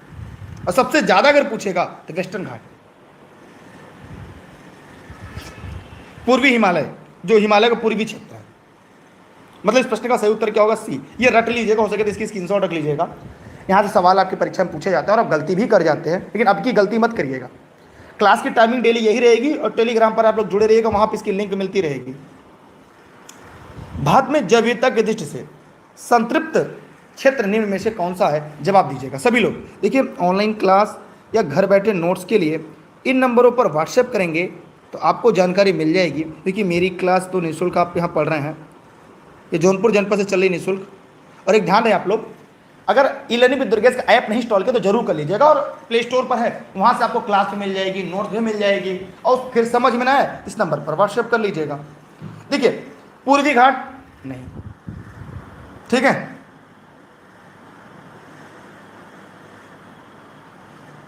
कितना पेज है, थार रेगिस्तान, हाँ, बंगाली खाड़ी, पश्चिमी घाट, ये रट लीजिएगा। यहीं पे 16 घास मिलता है। कौन सा घास? 16 घास।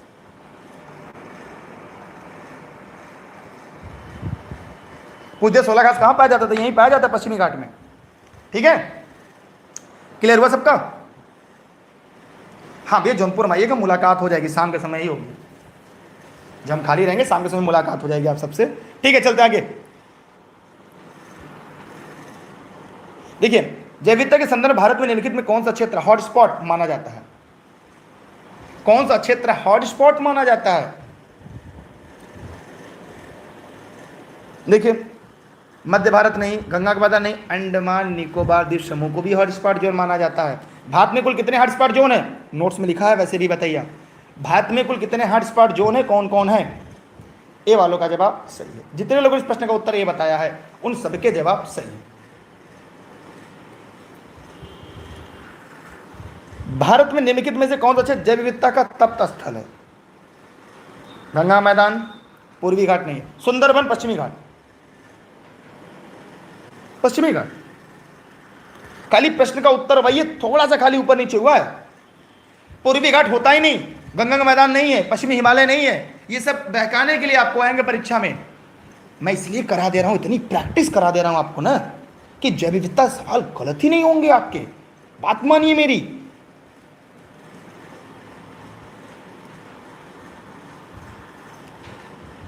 निम्नलिखित में किसने भारत में जैविक विविधता का हॉटस्पॉट के रूप में पहचाना जाता है? बस वही, मानस नहीं होगा, सुंदरबन नहीं है, चेरापूंजी नहीं है, पश्चिमी घाट। बस खाली प्रश्न की भाषा बदल रही है, केवल प्रश्न की भाषा बदल रही है बस, और सारे टॉपिक, सारे तथ्य ऐसे ही चल रहे हैं। चलते हैं एक और अगले प्रश्न की तरफ, क्योंकि जब तक क्या है तोड़ेंगे नहीं तब तक छोड़ेंगे नहीं। नौकरी करनी है सरकारी। भारत में जैव विविधता के प्रखर स्थल हॉटस्पॉट है, कौन कौन है? देखिए, पश्चिमी भारत नहीं, पश्चिमी घाट सही, पूर्वी घाट नहीं, पूर्वी हिमालय। मतलब यहां पे दूसरा और तीसरा, यही दोनों सही है। मतलब कूट में दूसरा और तीसरा सही है। देख रहे, धीरे धीरे करके आप कठिन प्रश्न की तरफ भी बढ़ रहे हैं, लेकिन गलती नहीं हो रही आपकी। यही सिलेक्शन का तरीका है, इसी तरह सिलेक्शन लेना है। केवल 15 टॉपिक पढ़ने हैं, सिलेबस समाप्त हो जाएगा। और ऐसे ही आपने पढ़ दिया 15 से 20 दिन ई लर्निंग विद दुर्गेश की क्लास, तो बस सिलेक्शन से कौन रोकेगा आपको? अच्छा, यहां पे क्या होगा? 2 और 3। जैव विविधता में कौन सा हॉटस्पॉट माना जाता है? गंगा का मैदान नहीं, गुजरात, मध्य भारत नहीं, गुजरात नहीं, पूर्वी हिमालय, अंडमान निकोबार द्वीप समूह, पश्चिमी घाट। ठीक है, रट गया ना धीरे धीरे? बस ऐसे ही रटेगा आपको।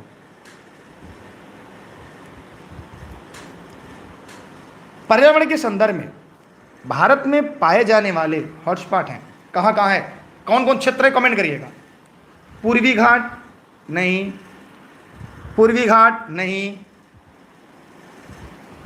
पूर्वी घाट नहीं। जहां जहां पूर्वी घाट मिले काट दीजिए, और आपको अब उत्तर ही क्लियर हो गया। बताइए, अब जिनको नहीं भी आ रहा था उनका भी उत्तर सही होना शुरू हो गया। सोचिए कितनी ऑथेंटिक टॉपिक आप पढ़ रहे हैं। ये हो गया आपका पूर्वी हिमालय और पश्चिमी घाट। ठीक है,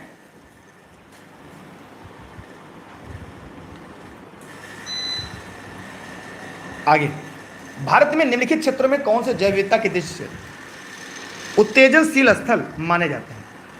बताइए।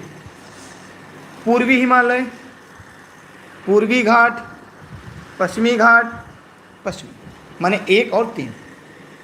1 और 3 क्या होगा? देखिए कितना बढ़िया आपको रट रहा है। अब इसके बाद किसी भी परीक्षा का पेपर देने जाएंगे, जैव विविधता से सवाल गलत नहीं होंगे अब आपके, क्योंकि मैंने थियरी पहले पढ़ा दी। इसी वीडियो में पहले थियरी है, फिर एमसीक्यू है। भारत में जैव विविधता की दृष्टि से धनी स्थान क्या है?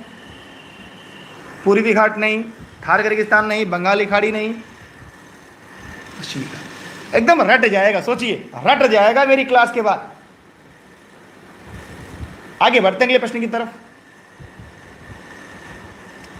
जैव विविधता का नाश होने का क्या कारण है? बताइए।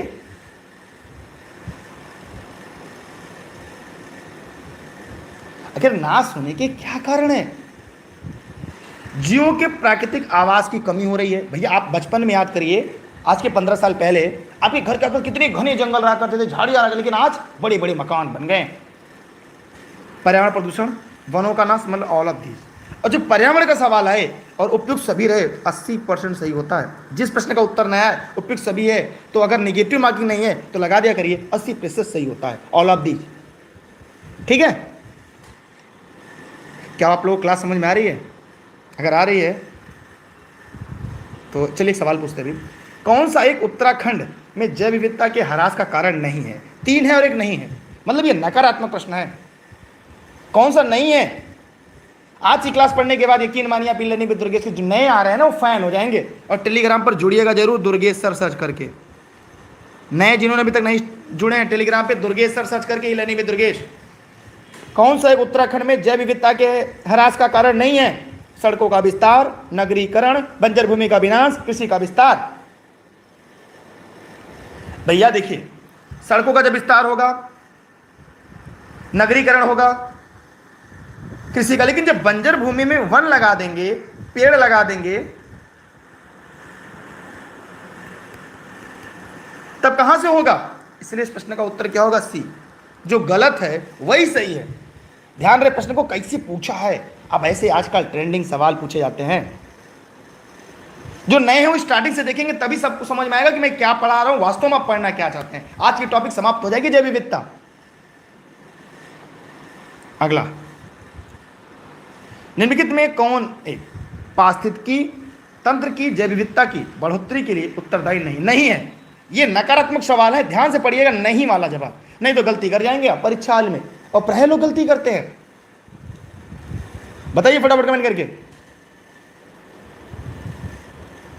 देखिए, पारिस्थितिकी तंत्र की उत्पादकता उत्तरदायी है, मध्य व्यवधान उत्तरदायी है, तंत्र की आयु, लेकिन पोषक स्तरों की कम संख्या, ये थोड़ी, जैसे पोषक स्तर की संख्या कितनी है? 4 है, प्राथमिक, द्वितीयक, तृतीयक। यहां से देखा जाए फर्स्ट, सेकेंड, थर्ड, इनकी संख्या कम कर दिया जाए, या शाकाहारी कम कर दिया जाए, मांसाहारी कम कर दिया, सर्वाहारी कम कर दिया जाए, तो थोड़ी सी रुकेगी। मतलब जो गलत है वही आपका सही है, डी वाले का जवाब सही है। मतलब याद रहे कि पोषक, जैसे इसमें कह रहा है कि पारिस्थितिकी तंत्र की जैव विविधता की बढ़ोतरी के लिए उत्तरदायी नहीं है। अब इसको कैसे, अब बताइए, इसको कम कर देंगे, सर्वाहारी कम कर देंगे तो बढ़ जाएगा क्या? मांसाहारी खत्म कर देंगे तो बढ़ जाएगा क्या? शाकाहारी को बंद कर देंगे तो बढ़ जाएगा क्या? ये उत्पादक को बंद कर देंगे तो बढ़ जाएगा क्या? जी नहीं। इसलिए इस प्रश्न का उत्तर डी होगा। समझिए प्रश्न को, कॉन्सेप्ट समझिए। मैंने शुरू से इसलिए पढ़ाया क्योंकि आज की क्लास में थियरी पढ़िए पहले, तब सेक्शन को पढ़िए।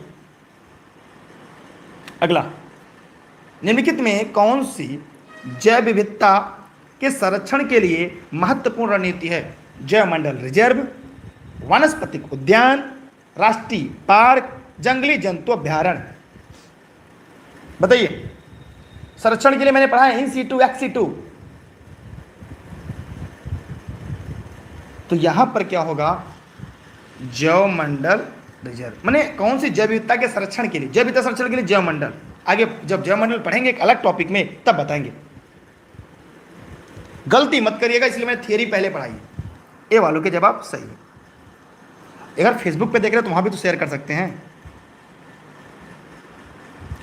कौन सा स्थल वनस्पति संरक्षण हेतु स्वस्थानी इन सीटू नहीं है। ये मैंने पढ़ाया आज की क्लास में, याद होगा जो शुरू से पढ़ रहे हैं, स्टार्टिंग से डेली क्लास की टाइमिंग यही है, क्लास की टाइमिंग डेली आपको यही है। बताइए, नहीं है पूछा। देखिए, जीवमंडल अच्छी क्षेत्र है, ये है, राष्ट्रीय पार्क है, ये है, वन जीव अभ्यारण्य है, ये वनस्पतिक उद्यान नहीं है। ठीक है, ये एक्सी2 है। ये क्या है आपका C2। तो यहां पे इस प्रश्न का उत्तर भी होगा, माने जो गलत है वही है, सही है। क्लियर हो रहा है सबका धीरे धीरे? राष्ट्रीय उद्यानों में आनुवांशिक विविधता का रख रखाव किया जाता है इन सीटू संरक्षण द्वारा, एक्सी2 संरक्षण द्वारा, जीन पूल के द्वारा, उपरोक्त में से कोई नहीं। बताइए जल्दी सभी लोग, जितने लोग इस वीडियो को लाइव देख रहे हैं फटाफट कमेंट करिए। नहीं, कुछ लोग ए बता रहे, कुछ लोग बी बता रहे, कुछ लोग सी बता रहे हैं, सबके देखिए अलग अलग मत हैं। यहां पर है इन सीटू संरक्षण। ए वालों के जवाब पूरी तरह से सही है, ए वालों ने एकदम सही उत्तर दिया है। चलते हैं एक और अगले प्रश्न की तरफ। इन सीटू संरक्षण भैया,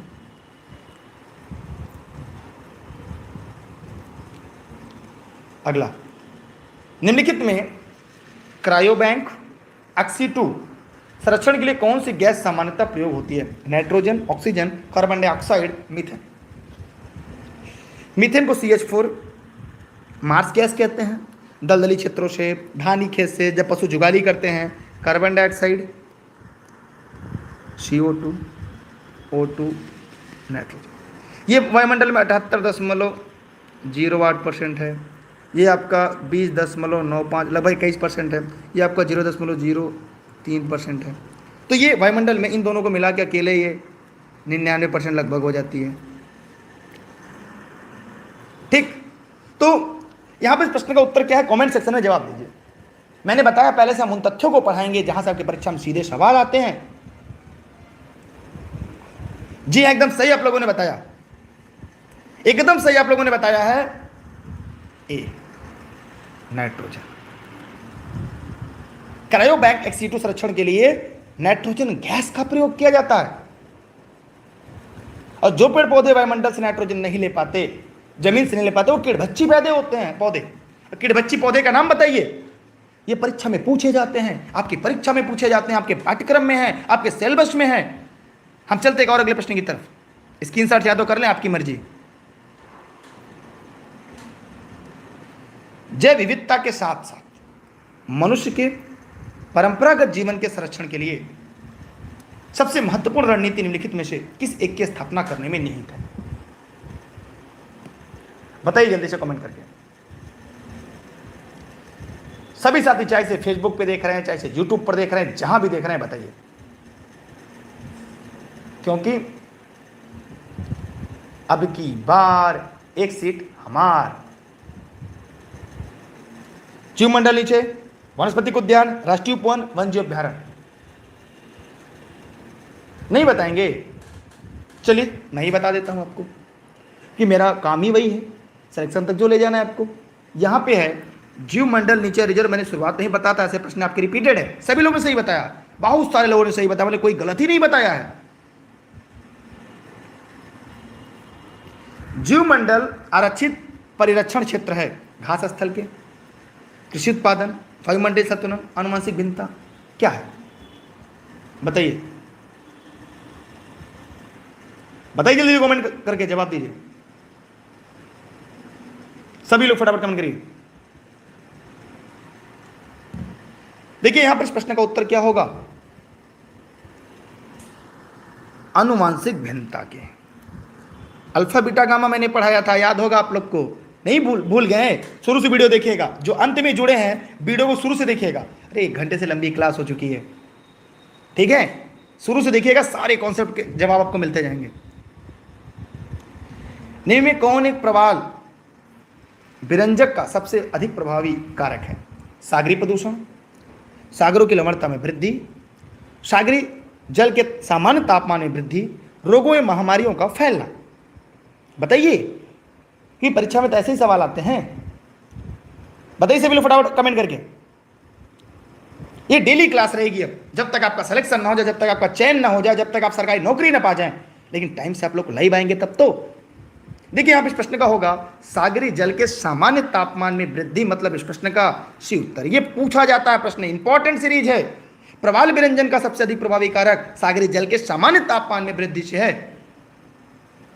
ठीक, चलते हैं एक और अगले प्रश्न की तरफ। किसी के मन में कोई सवाल हो, कोई प्रश्न हो तो पूछता चले। ठीक है, कौन सा प्रवाल विरंजन सर्वाधिक महत्वपूर्ण कारक है? प्रवाल शैलों का खनन, प्रवाल रोगों का फैलना, सागरीय जल में जल अवसादों का जमा होना। बताइए सभी लोग।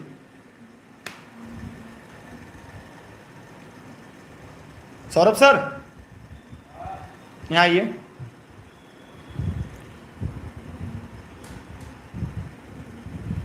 आप लोग के लिए गुड न्यूज है, अभी टेलीग्राम पर मिल जाएगी।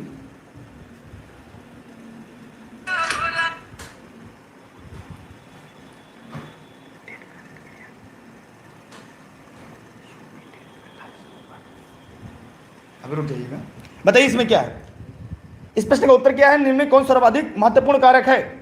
यहां पर होगा वैश्विक ऊष्मन का बढ़ना। इसे कहते हैं वैश्विक ऊष्मन का बढ़ना। इसको क्या कहते हैं?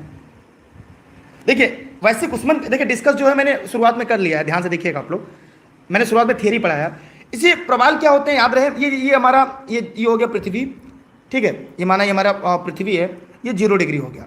23.5 डिग्री पर अगर हम जाएंगे, 23 सही 1/2 डिग्री नॉर्थ में, और 23.5 डिग्री अगर यहाँ पे आएंगे, 23 सही 1/2 डिग्री साउथ में। इसे कहते हैं हम कर्क रेखा। ये हमारी मकर रेखा, ये आपकी भूमध्य रेखा। इसे विषुवत रेखा भी कहते हैं, एक नाम से जानते हैं, ठीक है। प्रवाल विरंजन क्या होता है? प्रवाल पहले याद रखिए, इसे कोरल कहते हैं, मूंगा कहते हैं। अब यहां पे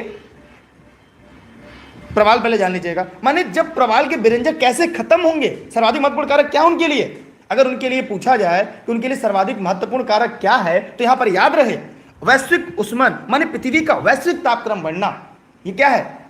ग्लोबल वार्मिंग इसे कहते हैं अंग्रेजी में, ग्लोबल वार्मिंग, और हिंदी में इसे वैश्विक ऊष्मन कहते हैं। माने पृथ्वी का जो औसत तापमान में होने वाली वृद्धि को हम क्या कहते हैं? वैश्विक ऊष्मन कहते हैं। याद रखिएगा ग्लोबलाइजेशन, ये मत याद रखिएगा, ये पृथ्वी का ग्लोबल वार्मिंग है। ग्लोबलाइजेशन 1991 में हुआ था, वो उदारीकरण था, लेकिन ये है ग्लोबल वार्मिंग है, ये याद रखिएगा मेरे साथियों। वीडियो को शेयर करिए, पैसा नहीं कटेगा आपका। तो ये ऊष्मन की वजह से प्रवाल विरंजन महत्वपूर्ण कारक है। अगला, red data book. Red data book, red list से संबंधित संगठन क्या है? बताइए आप लोग। सब कुछ मिक्स हो रहा है, वीडियो को शुरू से देखेंगे, सारा सवाल का जवाब मिल जाएगा। अच्छा मैंने बताना भूल गया, यहाँ पे जो देख रहे हैं मैंने बनाया था, भूल गया। ये हो गया 0 डिग्री, ये हो गया कर्क और मकर। जो प्रवाल होते हैं इन्हीं क्षेत्रों के मध्य मिलते हैं। कहाँ से? कर्क और मकर के बीच में ही मिलते हैं, और छिछले समुद्र में मिलते हैं। याद रखिएगा, यही मुझे पढ़ाना था, कर्क रेखा और मकर रेखा के बीच में ही मिलते हैं। तो ये IUCN रेड डाटा बुक कौन जारी करता है? IUCN जारी करता है। बी वालों के एकदम सही जवाब है मेरे प्यारे साथियों, बी वालों के राइट आंसर है IUCN, international unique conservation of nature. रट लीजिएगा इसका फुल फॉर्म, यही रेड डाटा बुक जारी करता है। अगला, रेड डाटा बुक का प्रकाशन किसके द्वारा किया था? IUCN के द्वारा। जी हां, 1948 पेरिस सही जवाब। देखिए कब से? 1948 पेरिस। देखिए अनुप जी ने जवाब दिया। ये लगातार रेगुलर क्लास में रहते, कोई क्लास इनकी मिस नहीं होती जी। ये हैं कल्पना जी हैं, और एकता जी हैं, रोहित जी हैं, काफ़ी लोग हैं जिनकी नाम मुझे याद नहीं है, लेकिन लगातार IUCN ये कोई भी क्लास नहीं छोड़ते हैं। आप लोग भी हैं, आप लोग भी, ऐसा नहीं आप लोग भी नहीं। विलुप्त होने वाले प्रजातियों की सूचीबद्धता कौन करता है? सभी लोग फटाफट कमेंट करके बताइए कितने दिन के बाद करता है। देखिए, आप लोग ऑनलाइन क्लास नोट संबंध में अगर कोई जानकारी चाहिए इस नंबर पर व्हाट्सएप करके जानकारी ले सकते हैं। ये सभी क्लास जौनपुर जनपद के सिराज हिंद से, अगर आप जौनपुर से हैं तो आप सभी का मोस्ट वेलकम है, और कोई आपके जौनपुर के साथी हो तो उस तक जरूर पहुंचाइएगा। ये मेरे बचे हुए समय में मैं आपको निःशुल्क देश हित में राष्ट्रहित में दे रहा हूँ, ठीक है। डेली क्लास के लिए आप लोग टेलीग्राम ज्वाइन कर लेंगे। कैसे? दुर्गेश सर सर्च करेंगे। जो नए आ रहे हैं ई लर्निंग विद दुर्गेश आएगा, उसे ज्वाइन कर लेंगे। अगर फेसबुक पे देख रहे हैं तो e learning with Durgesh, Instagram e learning with Durgesh, Instagram है तो वहाँ, ट्विटर यहाँ, और इसी के साथ इस प्रश्न का होगा रेड डाटा बुक। अब जरा मुझे बताइए ग्रीन डाटा बुक क्या है? ग्रीन डाटा बुक क्या है? इसका जवाब आप कमेंट सेक्शन में कमेंट करके दीजिएगा। अगर 50 साल से कोई भी अपने निवास मूल स्थान पर नहीं दिख रही है तब उसे हम रेड डाटा बुक में सम्मिलित किया जाता है। ये भी आगे सवाल मिलेगा। इसके बाद अगली सीरीज बी कंटिन्यू आएगी, फिर हम लोग और आगे पढ़ते रहेंगे, ठीक है। तो ये लोग बहुत इंपॉर्टेंट है, आप लोग इसको याद रखिएगा। वैसे सीरीज भी है, इसकी नोट्स भी उपलब्ध है, घर बैठे प्राप्त कर सकते हैं सभी नोट्स। जी हाँ, सभी पूरा कंप्लीट नोट्स आपको मिल जाएगा घर बैठे, क्योंकि किताबों में क्या क्या चीजें पढ़ेंगे, नोट्स रहेगा तो चीजें शॉर्ट हो जाती हैं, और शॉर्ट आउट होने के बाद आप प्रश्न बैंक की सीरीज भी लर्निंग विद दुर्गेश से पढ़ लेंगे तो कौन सिलेक्शन से रोक पाएगा। बहुत बहुत धन्यवाद आप सभी का। वीडियो को अभी तक आपने शेयर नहीं किया, वीडियो को शेयर करिएगा। जितने लोग इस वीडियो को लाइक और शेयर किए उनका दिल से थैंक यू। आप लोग ऐसे ही आगे बढ़ते रहें, हम भी आपका साथ देंगे, क्योंकि रेस के घोड़े हमेशा रेस में अच्छे लगते हैं, खेत में नहीं। डेली क्लास की टाइम आपको टेलीग्राम पे लगातार क्लासेस के बाद फिर क्लास है, फिर क्लास है, फिर पूरे दिन क्लास आपको मिलती है, पूरी रात क्लास मिलती है। बस टेलीग्राम पे ज्वाइन रहे, क्योंकि हर एक टॉपिक, हर एक सीरीज आपके लिए है। चलते हैं, बाय बाय, जय हिंद जय भारत। टाइम बताते रहिए जो लोग लाइव डेली देखते हैं, ठीक है। जय हिंद जय भारत, वंदे मातरम, bye bye, thanks to all. Share कर दीजिए, मत लाइक करिए, मत सब्सक्राइब करिए, लेकिन लोगों तक तो पहुंचाइए, अच्छी चीजें लोगों तक पहुंचानी चाहिए। नहीं रुकना चाहिए सिलेक्शन इस बार, हर परिवार का सपना पूरा होना चाहिए, क्योंकि अब की बार एक सीट हमार। बाय बाय, मिलते हैं कुछ देर के बाद अगली क्लास में। अभी ये इसमें थोड़ा सा बचा हुआ सेक्शन है वो कराएंगे, फिर अगला चैप्टर ऐसे करके कराएंगे। उसको पहले टेलीग्राम पे डाल दिया जाता है कौन सा